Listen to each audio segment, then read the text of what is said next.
Alhamdulillah, alhamdulillah, alladzi allafa baina qulubikum fa asbahtum bi ni'matihi ikhwana.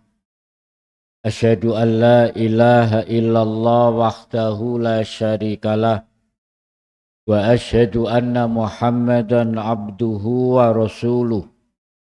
Allahumma salli ala Muhammad wa ala alihi wa sahbihi wa sallim ajma'in, amma ba'du.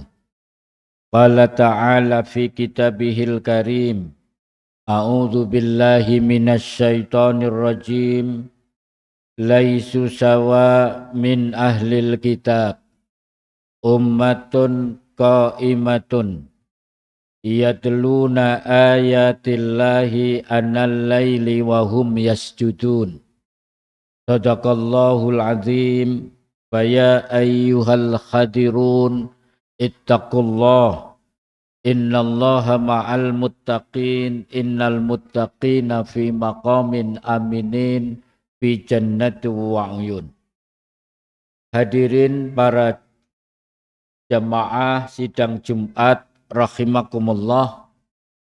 Pertama-tama marilah kita tingkatkan ketakwaan kita kepada Allah Subhanahu wa taala dengan cara menjalankan perintah-perintah Allah dengan bersungguh-sungguh dan berusaha berhati-hati jangan sampai melanggar larangan-larangan Allah. Para jamaah rahimakumullah, ada kisah dua khalifah dinasti Bani Umayyah yang mungkin bisa menjadi teladan untuk kita semua. Bani Umayyah itu generasi ketiga dari Nabi Khulafaur Rasyidin, Bani Umayyah, Abbasiyah, Fatimiyah, kemudian Turki Utsmani. Dalam sejarah ini imperium yang kedua setelah Khulafaur Rasyidin. Dua khalifah ini para jamaah, yang pertama bernama Hisham bin Abdul Malik, yang kedua Umar bin Abdul Aziz.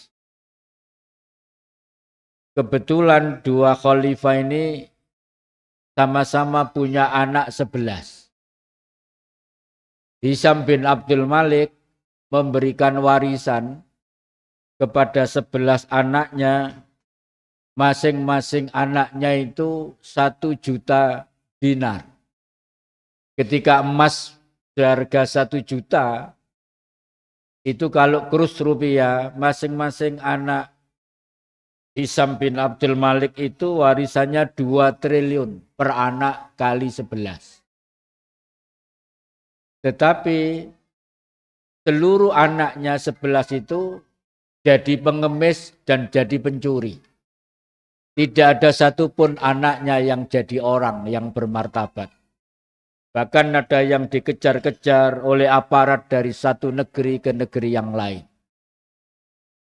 Sementara Umar bin Abdul Aziz, masing-masing anaknya mendapat warisan 0,5 dinar.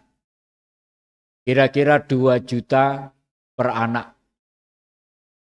11 anak dari Umar bin Abdul Aziz, semua jadi orang, semua seorang yang sukses, bahkan semua jadi orang-orang yang dermawan. Para sejarawan menulis, apa bedanya Hisham bin Abdul Malik dan Umar bin Abdul Aziz? Pertama, Hisham bin Abdul Malik itu khalifah yang korup pada waktu itu. Kemudian nepotisme, kerabat-kerabatnya semua dibagi kekuasaannya di lingkaran keluarganya. Hidupnya glamor, hidupnya penuh dengan kemewahan. Sukanya pesta makan dan pesta-pesta besar. Dalam riwayat disebutkan dia sekali pesta itu 10 itik bebek sekarang itu dimakan sekali duduk. habis. Perutnya gendut gemuk dan hidupnya selalu berfoya-foya. Maka kemudian melahirkan anak-anak pencuri dan pengemis. Umar bin Abdul Aziz sebaliknya, seorang yang alim, orang yang sangat jujur, orang yang berlaku adil, orang yang tidak nepotisme, tidak pernah berfoya-foya, sampai memperhatikan betul atas rezeki yang diberikan kepada anak-anaknya. Sampai para jamaah sekalian, ketika dia membersihkan kekuasaan dari nepotis, kekuasaan yang kemarin nepotis itu dibersihkan semua. Ada salah satu keluarga dekatnya yang menjadi korban pemecatan dari kekuasaan itu. Kemudian setiap hari dia memasukkan racun di gelas air minum Umar bin Abdul Aziz. Setiap hari dikasih racun sedikit-sedikit. Sehingga Umar bin Abdul Aziz selalu sakit. Umurnya tidak panjang. Menjadi khalifah Bani Umayyah hanya 2 tahun 7 bulan. Karena dalam kondisi sakit, kemudian dia wafat. Karena tiap hari minum racun. Apa yang terjadi selama 2 tahun 7 bulan itu para jamaah sekalian, ternyata tidak ada rakyatnya yang menjadi mustahik, menjadi penerima zakat. Seluruh rakyatnya makmur menjadi muzaki, pembayar zakat. Padahal dia memerintah menjadi khalifah dalam kondisi sakit karena diracun. Para jamaah sekalian, kisah tentang Umar bin Abdul Aziz itulah yang saya sebut warisan terbaik adalah kesolehan orang tuanya. Bahwa orang tua yang baik, orang tua yang soleh itu akan mengasuransi anak-anaknya dilindungi oleh Allah. Kemudian anak-anak itu dijadikan anak-anak yang sukses di kemudian hari. Ada 2 pilihan para jamaah sekalian. Kita meneladani Hisam bin Abdul Malik atau kita meneladani Umar bin Abdul Aziz. Kalau kita meneladani Umar bin Abdul Aziz, kesolehan kita hari ini sebagai orang tua, ayah dan ibu, maka akan berdampak Allah akan menjadikan anak-anak kita mendapatkan perlindungan menjadi anak-anak yang soleh. Itulah sesungguhnya asuransi yang hakiki daripada asuransi dunia yang hanya menjamin kehidupan di dunia di masa yang akan datang.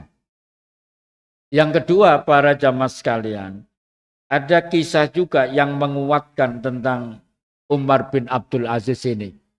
Kalau kita membaca surat Al-Kahfi, tepatnya sampai pada ayat 82, ada kisah tentang orang tua yang menjadi asuransi jaminan kesuksesan anaknya di masa yang akan datang. Di dalam surat Al-Kahfi itu kan ada kisah tentang Nabi Khidir dan Nabi Musa. Ada 3 episode ketika Nabi Khidir memberikan pelajaran kepada Nabi Musa. Episode pertama tentang melubangi perahu. Episode kedua tentang Khidir memukul anak langsung mati. Dan episode yang ketiga tentang ayat dalam surat Al-Kahfi ayat 82 bahwa Khidir dan Musa pergi ke sebuah kawasan, ke sebuah perkampungan ceritanya. Di sana kedua orang ini tidak mendapatkan penghormatan semestinya. Tidak dihormati, dilecehkan, tidak dijamu. Tetapi anehnya ada rumah yang roboh dibangun oleh Khidir sama Musa. Sehingga inilah kemudian perpisahan antara Khidir dan Nabi Musa. Kemudian dikisahkan di sini, kenapa rumah yang roboh itu dibangun oleh Nabi Khidir dan Nabi Musa. Ini berkaitan dengan asuransi tadi. Allah berfirman, "Fa'ammal jidaru fakana li ghulamaini yatimaini fil Madinah." Adapun rumah yang roboh itu adalah milik 2 orang anak yatim di negeri itu atau di kota itu. Jadi rumah ini rumah anak yatim. Anak yatim itu jumlahnya 2 orang. Wa kana tahtahu kanzul lahuma. Sementara di dalam reruntuhan rumah itu ada harta karun milik 2 orang anak yatim itu. Itu kalau kita baca tafsirnya ada lempengan-lempengan emas. Peninggalan orang tuanya yang terkubur. Tidak ada yang tahu di dalam rumah yang roboh itu. Kenapa sampai Allah mengutus 2 nabi untuk menggali itu? Disebutkan wa kana abuhuma sholihah. Karena kedua orang tua anak yatim itu soleh. Padahal ini ceritanya bukan bapaknya langsung para jamaah. Kakek sampai ke-7. Jadi kakek ke-7 ini masih menimbulkan keberkahan untuk cicitnya yang keturunan ke-7 ketika anak yatim karena kesolehan leluhurnya itulah. Anak yatim ini dijamin rumahnya dibangun lagi, kemudian harta karunnya dibongkar, kemudian ayat itu mengatakan fa'arada rabbuka ayyablugha asyaddahuma, dan mengeluarkan simpanannya itu maka Tuhanmu menghendaki agar supaya mereka sampai kepada kedewasaannya. Jadi jaminan emas tadi untuk kehidupan sampai 2 orang anak yatim tadi dewasa. Para jamaah sekalian rahimakumullah, itulah asuransi yang sesungguhnya. Kesolehan orang tua bisa menjamin kehidupan anak-anak kita nanti tidak saja sukses dunia, sampai sukses di akhirat. Kemudian para jamaah sekalian, kembali kepada Umar bin Abdul Aziz. Ketika dia sangat hati-hati memberikan belanja kepada anak-anaknya itu, sampai ada seorang bendahara negara, menteri keuangan, namanya Al-Maslamah bin Abdul Malik. Ini datang ketika Umar bin Abdul Aziz tadi mengalami sakit keras. Dia tidak bisa bangun dari tidurnya. Dia menawarkan, ya Amiril Mukminin, wasiatkan kepadaku agar kami memberi sesuatu kepada anak-anakmu. Anda jangan mengosongkan mulut-mulut anak Anda, wahai Amirul Mukminin.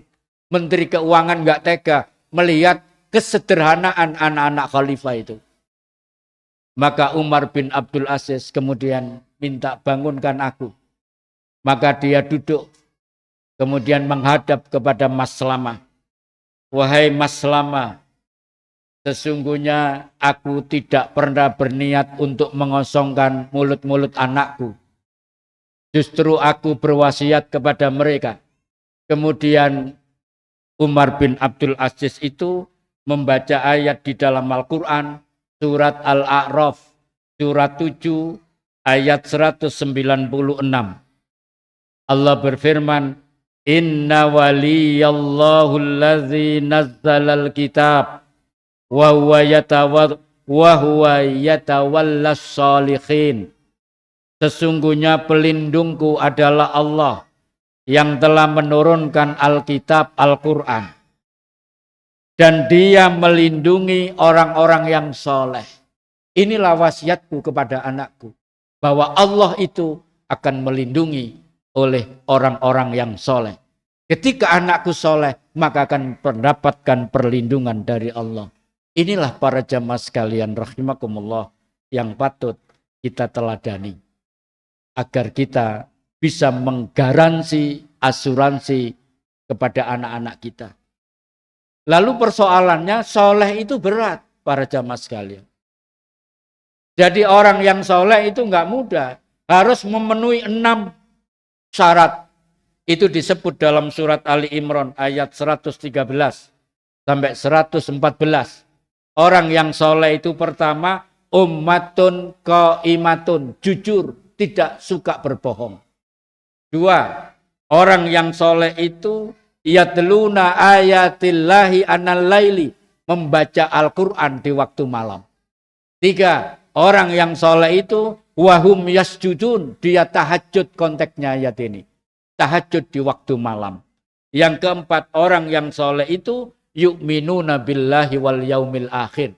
Beriman kepada Allah dan beriman kepada hari akhir. Yang kelima, wa ya'muruna bil ma'ruf wa yanhauna 'anil munkar. Orang yang soleh itu punya aktivitas amar ma'ruf nahi munkar. Kalau dia tidak mengajarkan ilmu, maka dia belajar ilmu. Itu orang yang soleh. Dan yang keenam, wa yusari'una fil khairat. Orang yang soleh itu terdepan, semangat, punya etos kalau berbuat baik. Allah menutup kalimatnya, wa ulaika minas sholihin. Itulah orang-orang yang soleh. Aqulu qouli hadza fastaghfiru innahu wal ghafurur rahim. Allahumma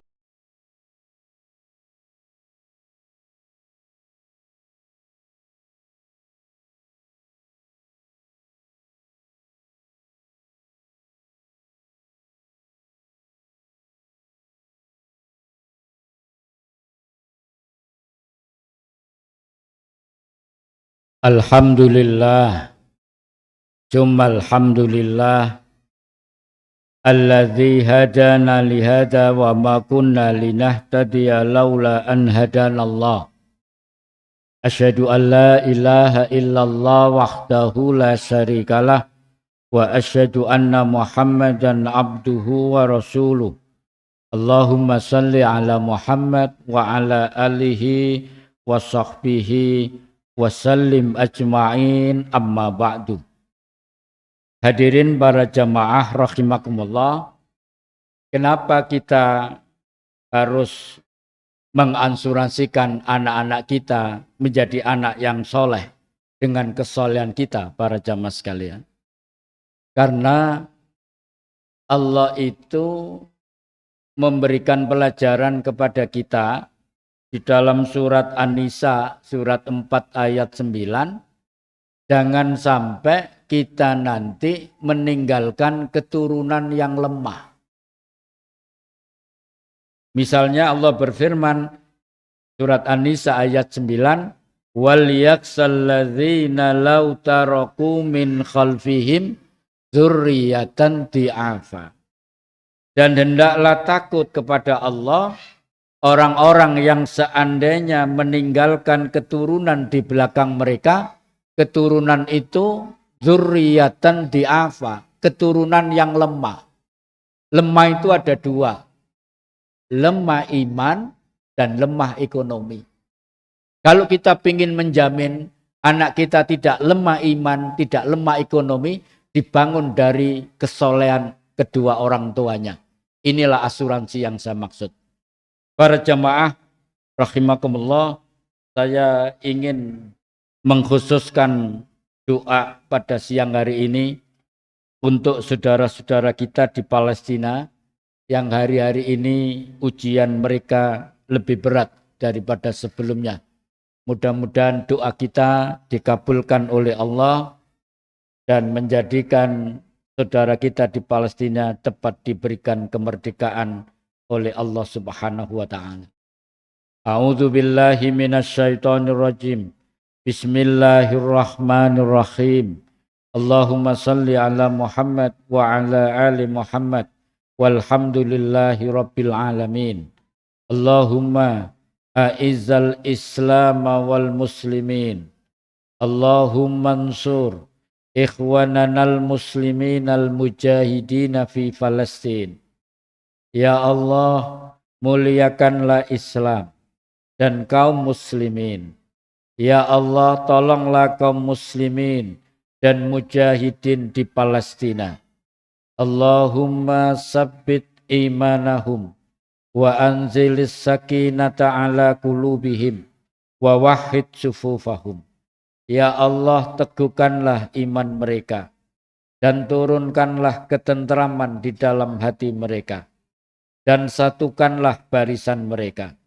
Allahumma ansur alal mujahidina a'da'ina wa a'da'ad-din birahmatika ya arhamar rahimin. Ya Allah, menangkanlah kaum mujahidin atas musuh kami, musuh agama dengan rahmatmu wahai zat yang maha pengasih lagi maha penyayang. Rabbana afrigh alaina sabran wasabbit aqdamana wansurna alal qaumil kafirin. Ya Allah, ya Tuhan kami, tumpahkanlah ketabahan kepada kami dan tetapkanlah pendirian kami dan menangkanlah kami atas orang-orang kafir. Rabbana la taj'alna fitnatan lilladzina kafaru waghfir lana Rabbana innaka antal azizul hakim. Ya Allah, ya Tuhan kami, janganlah Engkau jadikan kami sasaran fitnah bagi orang-orang kafir, dan ampunilah kami, sesungguhnya Engkaulah yang maha perkasa lagi maha bijaksana. Allahumma rabbana atina fid dunya hasanah wa fil akhirati hasanah wa qina azabannar. Subhana rabbika rabbil izzati amma yasifun wa salamun alal mursalin walhamdulillahi rabbil alamin wala dzikrullahi akbar.